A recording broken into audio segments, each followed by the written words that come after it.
Hello folks, Jomo here. I'm going to redo a little guitar cliche video that I did a long time ago because I had no voice when I did it, so it was pretty hard to understand. And hopefully I can put more action-packed, fun-filled cliches into this version of the video.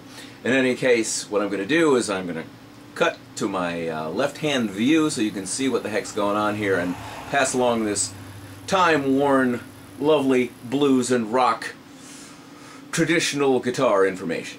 Okay, if that made any sense at all.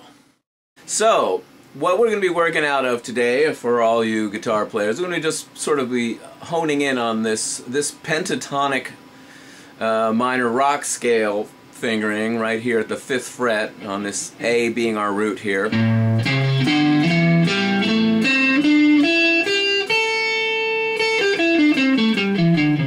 Okay, so that one I know we know and love that one a bunch, and that's what we're going to mainly be using for most of these little things.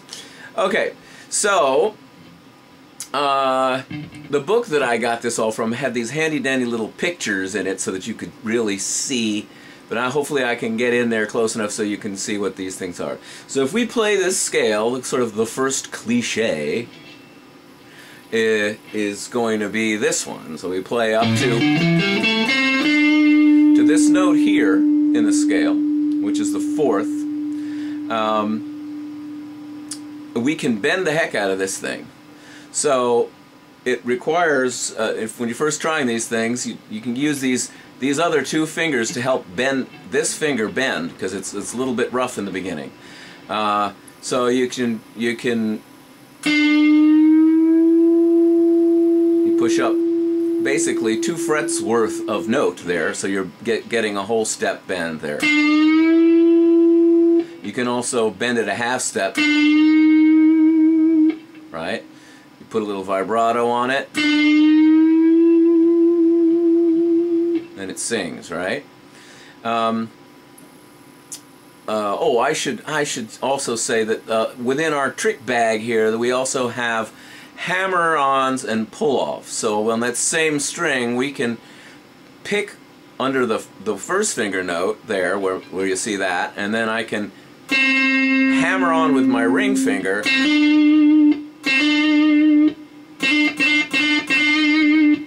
Where would we be without that in bluesland, okay? Or you can do the opposite. You can pick the 3rd note and pull off. If you watch what I do is sort of roll down. Right? And you got that, and that, both those hammer-on and pulls-offs we can't sort of live without, it seems. You can also take both of those elements and create what they call a trill. Right? Just keep that going. Okay, so back to the cliche section. Here we were at our... You can also combine that one with the next note in that scale, which is here on the second string there, and you can play it singularly, or one note after the other, or you can play them both together. So I'll demonstrate what that is. So bending and hitting the note that's under my first finger there. I'll get my picking hand in there so you can see. Right? So licks like a Chuck Berry thing might be, right? Or you can take this cliche and hit both these notes together. And there's your old Sherry solo. Right? That's a great cliche right in there in and of itself. Next, the next variation on this one bendy part of this cliche, or this might be cliche 3 at this point, right, is we can bend this note, go to the 2nd note, and then play the top string. So we come up with, right? And again, you can do a mess with that because you can play 2 or more of the strings at one time and the other one. So you can do or So you can get a lot of mileage out of just that stuff. It's your basically, that's your beginner phrase for a slow blues. Right? So it's a great cliche to get with and practice. You can see that once I'm into this third cliche here, I'm really only bending with these two fingers, not using my first one to help me there. After a while you get good enough so that you can really do it with one finger. Okay, so then I guess cliche 4 would be, if we continue up our pentatonic scale,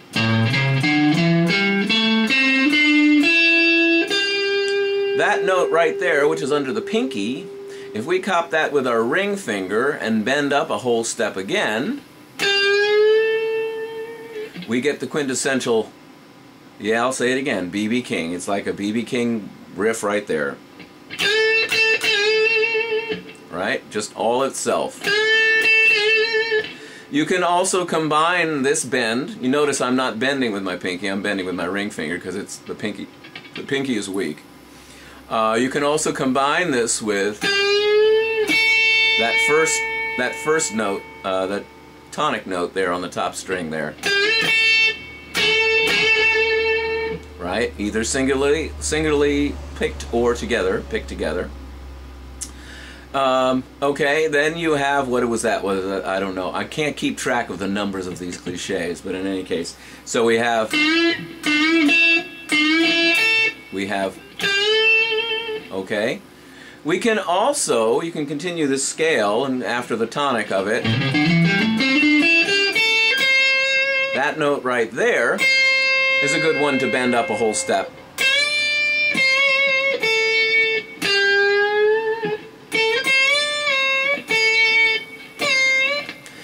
These cliches also can be bent and then picked down. In other words, you can do it. So how you articulate these bends is crucial. You have to do a lot of listening to the masters that went before us to really see how they, you know, did this. But in any case, okay, so going on, I know I'm throwing a lot of stuff in here, but we have a lot of ground to cover, so, you know, get with me, guys.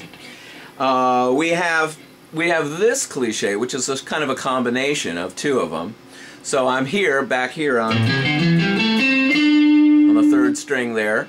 I'm going to bend this note and see where my pinky is here on the second string. And you can either bend those singularly or together. There's the phone. Of course, there's a phone when I'm making a video, yeah. And I'm going to let the machine get that because it's not for me. Okay, so, where were we? Yes, okay, so.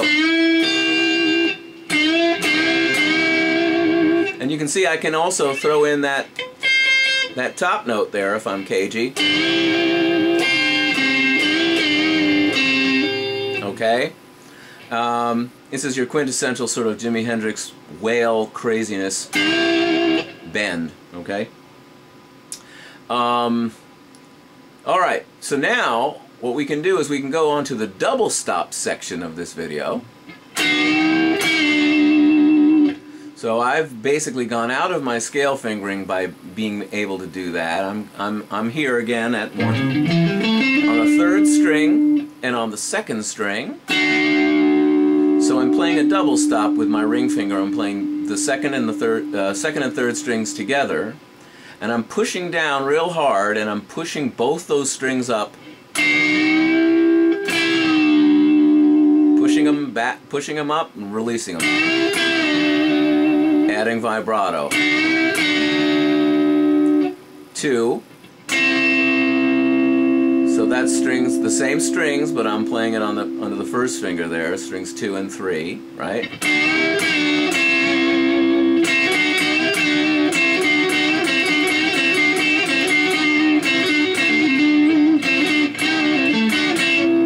So you can get a mess of stuff out with that, right?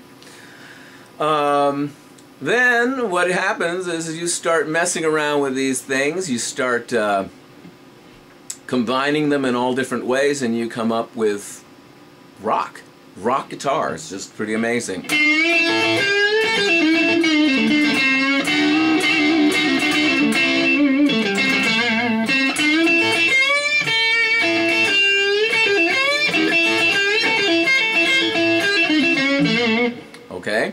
So just, you know, mess around and experiment around with those things, and you can get a whole vocabulary's worth of rock and blues stuff to mess with. Okay, that's by no means a finished subject right there, but that's a good starter. And I'll leave you with that. Subscribe, like, or dislike, or whatever, but there it is, and hopefully I'll give you some more cliches later on. Many thanks for watching. Jomo. Outski.